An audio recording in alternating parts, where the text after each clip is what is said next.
अब हम लोग क्या करते हैं, देखो कोई भी एक वेक्टर, हम लोग यहाँ पर एक पॉइंट लेते हैं ए और एक यहाँ पॉइंट लेते हैं बी। ये ए से बी की ओर इस पूरा लाइन को हम लोग वेक्टर फॉर्म में कैसे सूचित करेंगे, इस तरह से, समझे ना। तो हम आपको बता दें कि ये मान लो इसका लेंथ है 5 सेंटीमीटर, क्या है, या 5 मीटर है, ले लो, हम लोग इस तरह ले लिए। तो हम इसको 5 को इक्वल पार्ट्स में डिवाइड करते हैं, सबका लेंथ क्या होगा, 1 मीटर, क्या होगा, 1 मीटर, 1 मीटर, और ये भी 1 मीटर, ये क्या हो गया। तो हम इस पॉइंट को ए जैसे हो गया, ये हो गया बी, ये हो गया, सॉरी बी तो ले चुके हैं हम लोग, ए सी लेते हैं, डी लेते हैं, ई लेते हैं, एफ लेते हैं, समझा ना। तो यूनिट वेक्टर का यहां हम डिस्कस करना चाहते हैं, यूनिट वेक्टर, वैसा वेक्टर जिसका मैग्नीट्यूड 1 हो। मैग्नीट्यूड मतलब क्या बोले, लेंथ, मैग्नीट्यूड अभी लिखाए थे ना, उसमें क्या था, मैग्नीट्यूड मतलब एक लेंथ हो गया। तो हम लोग यहां पर देखो, हम लोग क्या बोलेंगे, यूनिट वेक्टर मतलब ए vector whose magnitude is 1 unit, 1 unit is called unit vector, is called unit vector। unit vector हम लोग किसको कहते हैं, a vector whose magnitude is 1 unit is called unit vector। Unit vector को हम लोग जनरली डिनोट करते हैं, जैसे हम लोग क्या बोलेंगे यहाँ कि जो AC है, अब जो फिगर ऊपर में बना है उसमें जो AC का वेक्टर जो है, AC वेक्टर को हम लोग बोलेंगे यूनिट वेक्टर, समझे, क्या बोलेंगे, यूनिट वेक्टर। हम लोग यहाँ पर CD को भी बोल सकते हैं यूनिट वेक्टर, CD को भी क्या बोल सकते हैं, यूनिट वेक्टर। देखो C और D के बीच का लेंथ कितना है, 1 है, समझे कि नहीं। या फिर हम इस सब को ये भी बोल सकते हैं, क्या बोल सकते हैं जानते हो, unit vector in the direction of AB। सोच के देखो कि AB का डायरेक्शन जिधर है उसी के डायरेक्शन में ये वेक्टर है, जो ये AC है, AC उसी के डायरेक्शन तो AB है। हाँ क्या हो गया,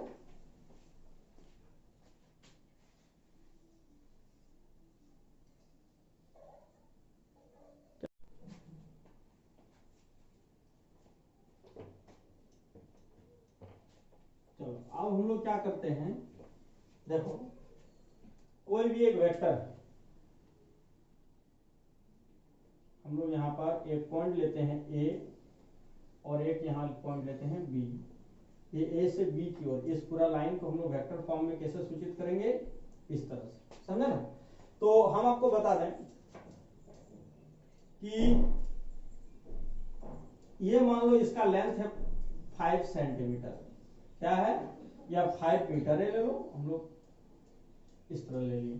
तो हम इसको 5 को इक्वल पार्ट्स में डिवाइड करते हैं, सबका लेंथ क्या होगा, 1 मीटर, क्या होगा, 1 मीटर, 1 मीटर, और ये भी 1 मीटर, ये क्या हो गया। तो हम इस पॉइंट को A जैसे हो गया, ये हो गया B, ये हो गया, सॉरी B तो ले चुके हैं हम लोग, A C लेते हैं, D लेते हैं, E लेते हैं, F लेते हैं, समझा ना।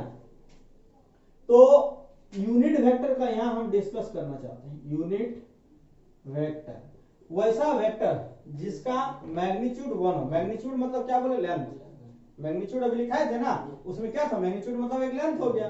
तो हम लोग यहां पर देखो, हम लोग क्या बोलेंगे, यूनिट वेक्टर मतलब ए वेक्टर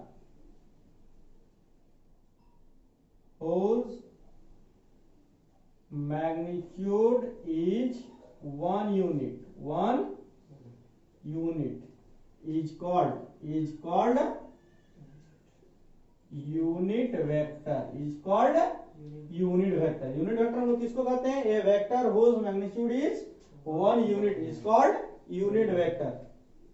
यूनिट वेक्टर को हम लोग जनरली डिनोट करते हैं, जैसे हम लोग क्या बोलेंगे यहाँ कि जो AC है, अब जो फिगर ऊपर में बना है उसमें जो AC का वेक्टर जो है, AC वेक्टर को हम लोग बोलेंगे यूनिट वेक्टर।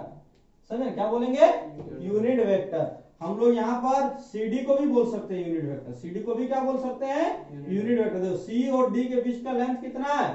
1 है। समझे कि नहीं? या फिर हम इस सब को ये भी बोल सकते हैं, क्या बोल सकते हैं जानते हो? यूनिट वेक्टर इन द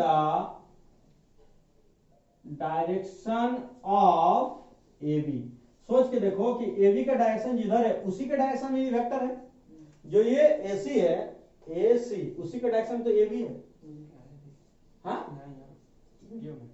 क्या हो गया?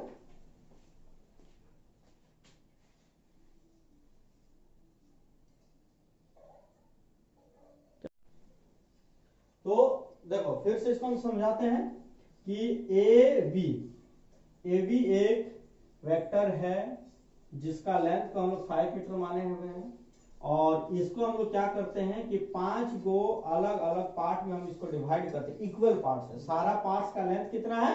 1 मीटर लेंथ है। तो हम लोग यहाँ पर जैसे कि हम लोग बोले अभी यूनिट वेक्टर का डिस्कशन कर रहे हैं, तो यूनिट वेक्टर एक्चुअल में है क्या कि a vector whose magnitude is 1 unit is called unit vector. जैसे AC को देखो, A यहाँ है और C कहां पर है? तो AC को हम लोग क्या बोलेंगे? AC को बोलेंगे यूनिट वेक्टर, या फिर unit vector in the direction of AB के दिशा में यूनिट वेक्टर है। समझे कि नहीं? और इस AC वेक्टर को कोई कोई इस तरह भी डिनोट करता है, इस तरह से ऊपर में तीर के बदले कैप देता है। कैप का एक बहुत बड़ा पहचान है कि कैप का मतलब ही होता है यूनिट। कैप केवल और केवल यूनिट वेक्टर के ऊपर ही लगता है। कैप किसके ऊपर लगता है? Unit vector. और इस तरह का जो तीर है, तीर आप किसी वेक्टर में दे सकते हैं, चाहे वो यूनिट हो तो भी दे सकते हो, नहीं है तो भी दे सकते हैं। आपको बोल देगा कि AC यूनिट वेक्टर है, तो क्या जरूरी नहीं है कि AC के ऊपर में कैप ही रहेगा, लेकिन यदि कैप रहेगा तो ये जरूरी है कि वो यूनिट वेक्टर होगा। कैप है तो यूनिट वेक्टर होगा। तो AC कैप या फिर AC वेक्टर, इसको हम लोग क्या बोलेंगे? Unit vector. और इसको यूनिट वेक्टर क्यों बोले? क्योंकि इसका लेंथ 1 है। इसका लेंथ कितना है? 1 है। लेंथ ही उसका, यहीं पर आपका लेंथ हो जाता। यदि हम आपको बोलेंगे कि AD क्या यूनिट वेक्टर है? नहीं है। AD यूनिट वेक्टर नहीं है। क्यों नहीं? क्योंकि A से D के बीच का लेंथ कितना है? 2 मीटर हो जाएगा, इसलिए AD क्या है? यूनिट वेक्टर नहीं। तो यूनिट वेक्टर समझ में आ गया? चलिए अच्छा हम बोलेंगे कि AD का डायरेक्शन जो है किसके डायरेक्शन की तरफ है? AD का डायरेक्शन AB का डायरेक्शन क्या है? समान है। तो याद रखना, जब भी दो वेक्टर का डायरेक्शन सेम होता है या फिर ऑपोजिट होता है तो दोनों को हम लोग क्या बोलते हैं? पैरेलल वेक्टर बोलते हैं। क्या बोलते हैं? Parallel vector. यहाँ पैरेलल वेक्टर का जब भी बात होगा, पैरेलल वेक्टर, तो क्या होता है कि इफ देखो हम लोग जैसे यहाँ दो को पॉइंट लेके चल रहे हैं इसलिए AC लिख रहे हैं, AB लिख रहे हैं। समझे कि नहीं? आप यहाँ सिंपली हम डिनोट कर सकते हैं कि if small a vector and small b vector have same और opposite direction, then A and B are said to be parallel vector। क्या होता है? Parallel vector. और पैरेलल वेक्टर के अंदर ही दो वेक्टर छुपा होता है। पैरेलल वेक्टर के अंदर दो वेक्टर, एक होता है लाइक वेक्टर, एक होता है अनलाइक वेक्टर। लाइक वेक्टर और दूसरा क्या होता है? Unlike vector. लाइक वेक्टर और अनलाइक वेक्टर क्या होता है? जब दो वेक्टर का डायरेक्शन एक ही दिशा में हो, जैसे हम लोग यहाँ बोल सकते हैं कि AB और AD AC ये सब क्या लाइक वेक्टर है, क्योंकि AB जिस दिशा में गया है AC भी उसी डायरेक्शन में गया हुआ है। तो लाइक वेक्टर में क्या होता है? सेम डायरेक्शन रहता है। क्या रहता है? Same direction. और अनलाइक वेक्टर में क्या रहता है? Opposite direction. समझ में आया? तो यहाँ पर हमको तो एक मेन फैक्ट जो समझाना है वो तो हम लोग छूट ही गया, यहाँ पर हम समझाते हैं। मेन फैक्ट क्या है कि जैसे देखो A बी वेक्टर को हम लोग लिखेंगे हमेशा जैसे 5 इंटू ए सी, मतलब एसी को, एसी का जो है उसको हम लोग 5 गुना कर देंगे तो एबी के इक्वल आएगा कि नहीं आएगा, क्योंकि एसी का लेंथ क्या है। मान लो हम लोग मान लो 2 स्टूडेंट हैं, दोनों स्टूडेंट को इस तरह का उसको एक लकड़ी मिला है, इस लकड़ी को बंटवारा कर रहा है, समझे कि नहीं। तो मान लो कि कोई बोला कि हम एबी को दिए और कोई बोला कि एसी, एसी का इतना बड़ा बड़ा हम तुमको 5 को दे दिए, तो हम लोग को क्या मिला, दोनों इक्वल मिला कि नहीं मिला। तो एसी हमको 5 को दीजिए या फिर एबी हमको ए को दीजिए, तो एसी का 5 गुना एबी के बराबर, एबी के बराबर होगा। हम यदि आपको यहाँ पर पूछेंगे कि एबी का जो मोड होगा वो कितना होगा, एबी का मोड होगा 5। अभी आपको इस मोड का मतलब क्या समझाया था, लेंथ, लेंथ, और एबी का लेंथ कितना है 5, माने ना। तो आप देखिए कि ये ए बी वेक्टर बराबर क्या है 5 इंटू ए सी, 5 इंटू ए सी। तो 5 के जगह हम इसको लिख सकते हैं, 5 के जगह क्या लिखेंगे, ए बी वेक्टर इस तरह लिख सकते हैं, और ए सी है। तो आप समझिए कि एसी किस चीज को बता रहा है, एसी एक यूनिट वेक्टर है, एसी क्या है, यूनिट वेक्टर है, और ये क्या है, एबी का मान है। ये जो एसी यूनिट वेक्टर है इसका डायरेक्शन किधर है, एसी का दिशा किधर है, एबी की दिशा की तरफ। तो जब भी कोई वेक्टर रहेगा तो उस वेक्टर को उसका मान और उसी का यूनिट वेक्टर के रूप में लिख सकते हैं। कोई वेक्टर रहेगा तो उसका मान और उसका बगल में क्या रहेगा, इनटू में उसी का यूनिट वेक्टर रहेगा। मतलब जनरली देखो ए स्मॉल ए क्या है, एक वेक्टर है, तो इसको हम लोग ऐसे लिख सकते हैं, कैसे, ए देखो ये मतलब क्या हुआ, ये मतलब बता रहा है कि ए का मान, और ये क्या बता रहा है, ए का यूनिट वेक्टर, क्योंकि आप दे दिए। तो कोई भी वेक्टर, जो भी वेक्टर रहेगा उसका लंबाई यदि हमको पता है और किस दिशा में गया, यदि उसका दिशा हमको पता है तो हम उसको इस प्रकार से लिख सकते हैं। समझ में आया, चलिए इसको आप लोग नोट कीजिए।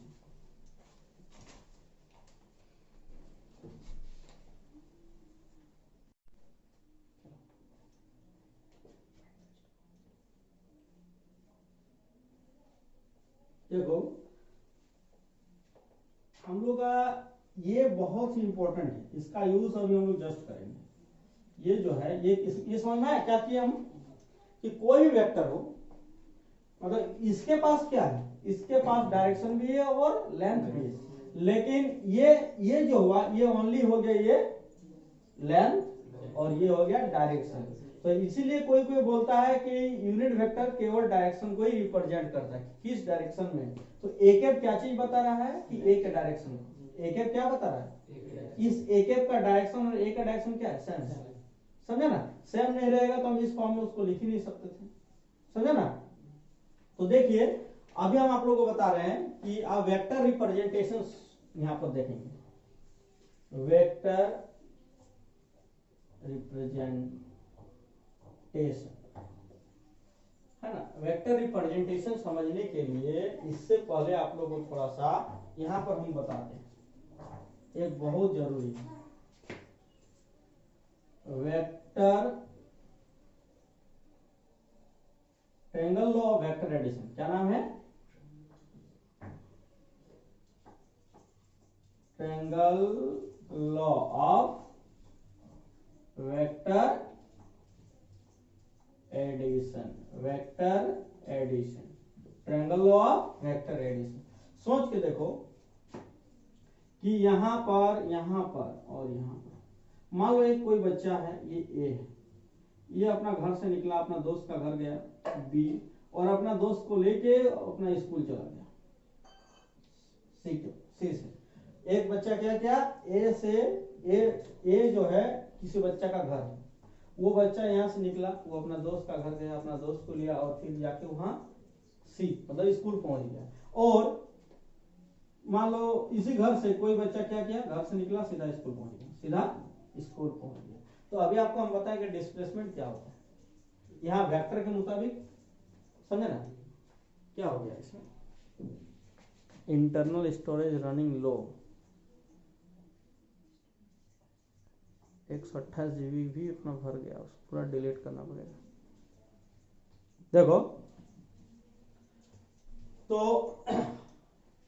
ये जो हो गया AB, ये हो गया BC, ये हो गया AC। तो ये एडिशन कहता है कि यहाँ पर AC का वेक्टर वैल्यू, AC का वेक्टर वैल्यू, AB का वेक्टर वैल्यू और BC का वेक्टर वैल्यू, दोनों को जोड़ के जो काम हुआ वो केवल AC अकेले काम किया। इसी लॉ का नाम क्या होता है? Vector, triangle law of vector addition. इस चीज को आपको याद रखना है। इसी चीज का उपयोग करके हम लोग क्या सीखेंगे अभी?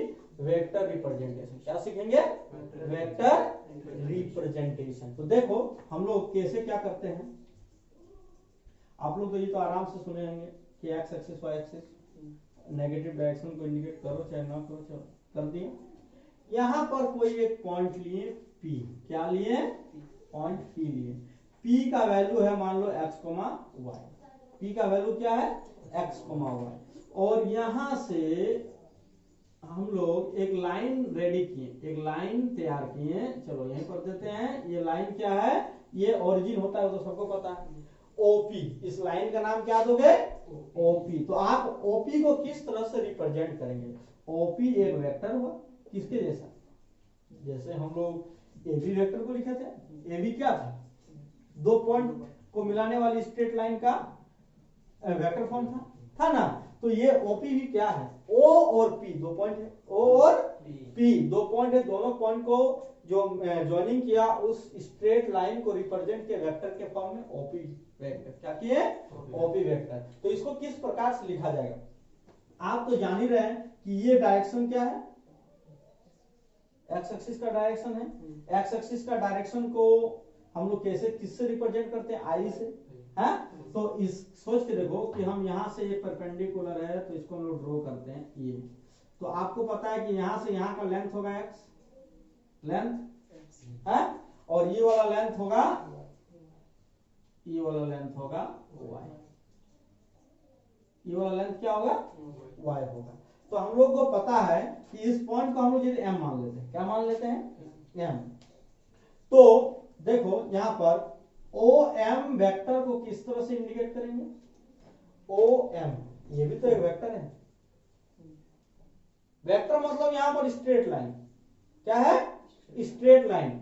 डिस्प्लेसमेंट क्या है? डिस्प्लेसमेंट। तो OM एक वेक्टर है। तो हम लोग पता है कि इस डायरेक्शन का यूनिट वेक्टर को क्या बोलते हैं? आई कैप। इस डायरेक्शन का प्रचलित नाम क्या है? आई। अब इस डायरेक्शन में कितना वैल्यू हम लोग ले रहे हैं? एक्स। तो कोई भी वेक्टर जो OM है, OM का वैल्यू क्या है? एक्स है। और अभी आपको हम सिखाए ना, देखिए इस तरह लिखने सिखाए कि नहीं सिखाए? देखो इंटू OM का क्या है, ये सिखाए कि नहीं सिखाए? मतलब OM को हम लोग, OM का मान, तो OM का मान क्या है? x। और ये मतलब हो गया OM के दिशा में यूनिट वेक्टर, OM का दिशा में। तो OM का डायरेक्शन है किधर? x एक्सिस का डायरेक्शन में है। OM का डायरेक्शन किधर है? x एक्सिस का डायरेक्शन में है। तो OM का डायरेक्शन जिस डायरेक्शन में है उसका यूनिट वेक्टर को हम लोग क्या बोलते हैं? आई कैप। तो यहाँ पर OM को हम लोग लिखेंगे x इंटू आई कैप। सिमिलरली इसी तरह से, मतलब इसी विचार से हम लोग MP को क्या लिखेंगे? MP वेक्टर, MP मतलब M से शुरू हुआ P में जाकर खत्म हुआ। इस डायरेक्शन को किसके डायरेक्शन के इक्वल है? Y एक्सिस का डायरेक्शन के इक्वल है। Y एक्सिस का डायरेक्शन जिधर है उसी तरह MP का भी डायरेक्शन वही है। तो MP वेक्टर को हम लोग कैसे लिखेंगे? Y इंटू जे कैप। Y मतलब हो गया MP का वैल्यू, MP का, और जे कैप क्या बता रहा है? किस दिशा में? y एक्सिस की दिशा में। MP का डायरेक्शन किधर है? y एक्सिस के डायरेक्शन में। तो अभी यदि हम इसमें ट्रायंगल लो लगाएंगे, क्या लगाएंगे इसमें? ट्रायंगल लो। तो OP वेक्टर बराबर क्या होगा? OM vector plus MP vector होगा। तो इस दोनों का प्लस कौन कौन इंडिकेट कर रहा है? OP। तो OP को लिखेंगे तो OM को वैल्यू क्या है? xi plus yj। क्या हो गया? OP वेक्टर को लिखने का तरीका क्या हो जाएगा? ये हो जाएगा xi प्लस yj। तो ये हो गया 2D था। ये क्या था? 2D मतलब x और y। आप लोग 11 में 3D पढ़ाए थे ना, तो उसमें देखो सिमिलरली इन 3D, 3D में क्या होता है, कोई पॉइंट रहेगा उसमें 3 गो डायरेक्शन रहेगा, कोई पॉइंट रहेगा तो उसमें 3 गो डायरेक्शन रहेगा। ये पॉइंट है तो इसमें रहेगा x, y, z, और इस पॉइंट को हम लोग ओरिजिन से मिलाएंगे O, ये हो गया x एक्सिस, ये हो गया y एक्सिस, ये हो गया z एक्सिस। तो इस OP वेक्टर को रिप्रेजेंट कैसे करेंगे, xi प्लस yj और प्लस zk। इस फॉर्म को हम लोग बोलेंगे वेक्टर रिप्रेजेंटेशन ऑफ, कोई भी स्ट्रेट लाइन का वेक्टर रूप में कैसा लिखाएगा, इस तरह से, समझा ना। तो यहां पर हम लोग क्या सीखे अभी कि ओपी क्या है, ओपी का दिशा क्या है, ओपी का वेक्टर रूप क्या है, ये है ना। ओपी का एग्जैक्टली डायरेक्शन ये बता रहा है कि आई जे के तीनों मिलकर इसके डायरेक्शन को रिप्रेजेंट करेगा। मतलब ओपी का डायरेक्शन किधर है, तीनों मिलकर इसको रिप्रेजेंट करेगा, क्या होगा, तीनों मिलकर इसको रिप्रेजेंट करेगा, आई जे के। तो इस तरह से हम लोग ओपी को रिप्रेजेंट किए, इस चीज को लिख लो।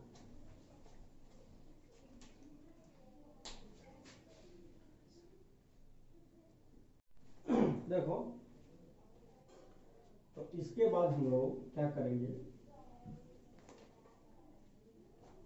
देखो कि एक कोई पॉइंट रहेगा ना, जैसे देखो कोई पॉइंट है P x y z, तो P एक पॉइंट है तो इसका वेक्टर रूप जो होगा, तो पॉइंट का दिशा किधर होता है, हम देखो पॉइंट है तो पॉइंट तो किधरों दिशा में जा सकता है, डायरेक्शन हमेशा एक स्ट्रेट लाइन की होती है, क्या होगी, स्ट्रेट लाइन की।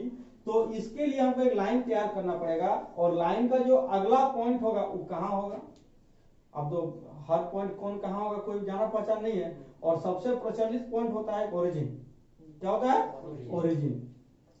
तो कोई भी पॉइंट को जब ओरिजिन से मिला के एक वेक्टर बनाया जाता है, कहां से मिला के, ओरिजिन से, जैसे OP वेक्टर, तो इसको हम लोग बोलते हैं पोजीशन वेक्टर, क्या बोलते हैं, पोजीशन वेक्टर ऑफ P।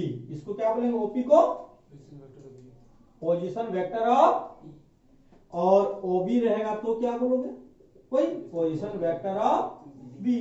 तो आप जैसे OP vector position vector of P बोले, तो इस OP को रिप्रेजेंट करने के लिए अभी हम लोग जस्ट पढ़े थे, यहां पर था कि OP को रिप्रेजेंट करने के लिए हम लोग को केवल x, y और z का ही जरूरत पड़ा था। हमको OP को रिप्रेजेंट करेंगे तो कैसा लिखेंगे, xi प्लस yj और zk। तो हमको OP वेक्टर को लिखने के लिए मेरा P पॉइंट ही काफी है, P पॉइंट ही काफी है। यदि आपको P पॉइंट का तीनों वैल्यू पता है, P पॉइंट का तीनों कोऑर्डिनेट पता है, तो आप OP वेक्टर को आसानी से लिख सकते हैं। इस पॉइंट को हम लोग क्या बोलते हैं, पोजीशन वेक्टर। याद रखना कि पोजीशन वेक्टर में पॉइंट का वैल्यू छुपा हुआ है, और पॉइंट का वैल्यू में ही पोजीशन वेक्टर छुपा हुआ है। यदि आपको पॉइंट का वैल्यू दिया तो पोजीशन वेक्टर दे दिया, और पोजीशन वेक्टर दे दिया तो वैल्यू दे दिया, दोनों एक दूसरे का, ये वेक्टर फॉर्म हो गया, वो कार्टेशियन फॉर्म हो गया। ये पॉइंट किस फॉर्म में अभी है, कार्टेशियन फॉर्म में, ये पॉइंट अभी किस फॉर्म में है, वेक्टर फॉर्म। ये वेक्टर फॉर्म हो गया, वो कार्टेशियन फॉर्म हो गया। याद रखना कि OP बता रहा है P का पोजीशन कि कहां पर है, इस जगह पे x, y और z, समझा ना। तो हम लोग कोई पॉइंट को इस तरह से लिखेंगे, समझा ना। तो अब देखो कि हम लोग का दो गो पॉइंट कहीं पर है, यहाँ एगो A है, यहाँ एगो B है, यहाँ एगो A है, यहाँ एगो B, दो गो पॉइंट है। चलो ये दो गो पॉइंट हो गया। तो हम लोग जानते हैं कि ये यदि एगो पॉइंट है x1, y1 और z1, ये हो गया x2, y2 और z2, ये दो पॉइंट हो गए। तो हम लोग ये पॉइंट जो x1, y1, z1 दिया है, कहीं ना कहीं ओरिजिन तो होगा, क्योंकि ओरिजिन के अकॉर्डिंगली पॉइंट का मेजरमेंट हुआ होगा ना। तो हम लोग इसका ओरिजिन को मान लिए यहाँ, और इसका ओरिजिन तो एक ही होगा ना दोनों का, दोनों पॉइंट का ओरिजिन कहाँ होगा, एक ही जगह होगा। तो हम लोग मान लेते हैं कि इसका ओरिजिन भी यहीं पर है, ये O है। तो हम लोग इसको इस तरह से हम लोग डायरेक्शन दिए, तो हम लोग लिख सकते हैं कि OA वेक्टर, OA और फिर AB, क्योंकि देखो तीर जा ही रहा है, O से A गया, फिर A से B गया, A से B गया, दोनों मिलके OB अकेले नहीं किया, उतना कम, यहां से निकला A गया, A से निकला B गया, और ये यहां से सीधा B गया। तो OB बराबर OA प्लस ए बी बराबर, तो हम लोग ये ए बी वेक्टर बराबर लिख सकते हैं O B vector minus O A vector. हाँ, अब इस ओ बी को क्या बोलेंगे, position vector of B, minus O A को पोजीशन वेक्टर ऑफ ए। तो देखो यदि दो को पॉइंट है, यदि दो को पॉइंट है, देखो जैसे देखो पोजीशन वेक्टर ऑफ बी, तो तुमको अभी हम जैसे बोले कि पी का पॉइंट दिया है तो ओपी लिखा गया, लिखा है ना, तो बी देगा तो ओबी नहीं लिख पाओगे, बी दिया है ना, बी कितना दिया है, तो इसको हम लोग कैसे लिखेंगे, x2i प्लस हाँ y2 j कैप और z2 k कैप, इतना माइनस पोजीशन वेक्टर ऑफ ए का पोजीशन वेक्टर कितना होगा, x1 i cap y1 j cap और प्लस z1 k कैप। कोई दिक्कत नहीं ना, चलिए हम इसको इरेज करते हैं। अब देखिए आप, हम लोग ए बी वेक्टर को हम लोग अच्छा से लिखेंगे। देखो ये यहां भी आई है, यहां भी आई है, तो इसको हम लोग इस तरह लिख सकते हैं x2 माइनस x1 और i कॉमन, फिर प्लस y2 माइनस y1 और j कॉमन, और यहाँ z2 माइनस z1 और k कॉमन। ये हो गया ए बी का वेक्टर फॉर्म, ए बी का वेक्टर फॉर्म। तो याद रखना कि यदि हमको कोई दो को पॉइंट मिल गया है, पॉइंट मतलब पोजीशन वेक्टर, पॉइंट मतलब पोजीशन वेक्टर, तो यदि हमको दो को पॉइंट मिल गया है तो उस पॉइंट को मिलाने से जो लाइन बनेगी, ए और बी दो पॉइंट था, दो पॉइंट को जब मिलाएं तो एक लाइन तैयार हुआ, और इस लाइन को हम वेक्टर बोलेंगे, और इस लाइन का वेक्टर फॉर्म को लिखने के लिए हमारा कौन हेल्प करेगा, x2 minus x1, y2 minus y1, z2 minus z1। x2 minus x1 के साथ i लगाएंगे, y2 माइनस y1 के साथ j, और z2 माइनस z1 के साथ